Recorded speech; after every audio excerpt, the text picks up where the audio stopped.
네, 21대 국회의원 임기가 시작된 지난 2020년 5월부터 올해 5월까지 최근 3년 동안 국회의원들이 거래한 가상자산 규모가 600억 원대에 달하는 것으로 파악됐습니다.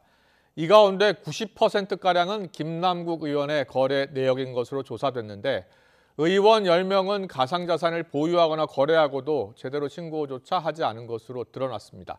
취재기자 연결합니다. 박규환 기자. 네, 정치부입니다. 국회의원 가상자산 보유 또 거래 내역 국민권익위원회가 조사한 거라고요? 네, 그렇습니다. 지난 5월 국회 결의로 시작된 국회의원 가상자산 전수조사 결과가 오늘 오전 발표됐습니다. 지난 2020년 5월 말부터 지난 5월까지 3년 동안의 보유, 거래 내역 등을 확인한 내용입니다. 개별 의원들의 실명과 구체적인 보유 규모는 공개되지 않았습니다. 먼저 전체 국회의원 가운데 해당 기간에 가상자산을 보유한 내역이 있는 의원은 모두 18명, 거래까지 한 의원은 11명입니다. 지난 2020년 5월 21대 국회 임기 시작 이후 전체 가상자산 매수 누적 금액은 625억 원, 매도 누적 금액은 631억 원에 달했습니다. 특히 이목을 끈 건 전수조사의 계기가 됐던 무소속 김남국 의원의 거래 규모인데요.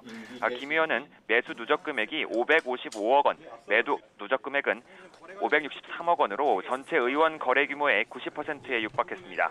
임기 동안 가상자산 보유 규모도 크게 늘었는데요.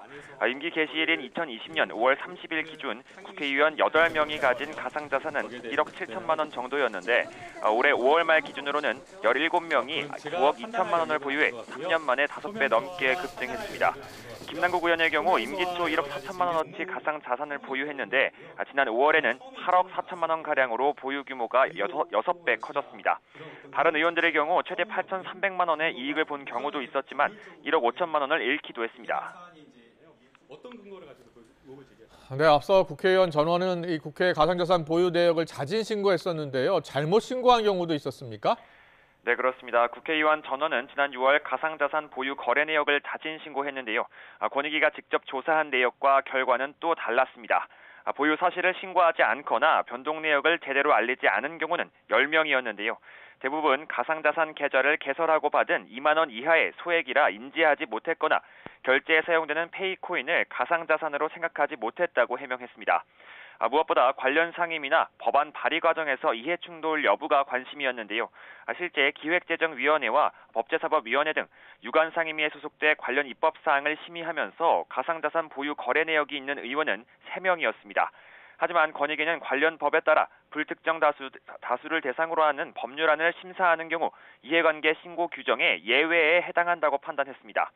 권익위는 이번 조사를 실시하며 가상자산 출처와 직무 관련 여부 확인에는 강제조사권 등이 없어서 한계가 있다고 밝혔습니다.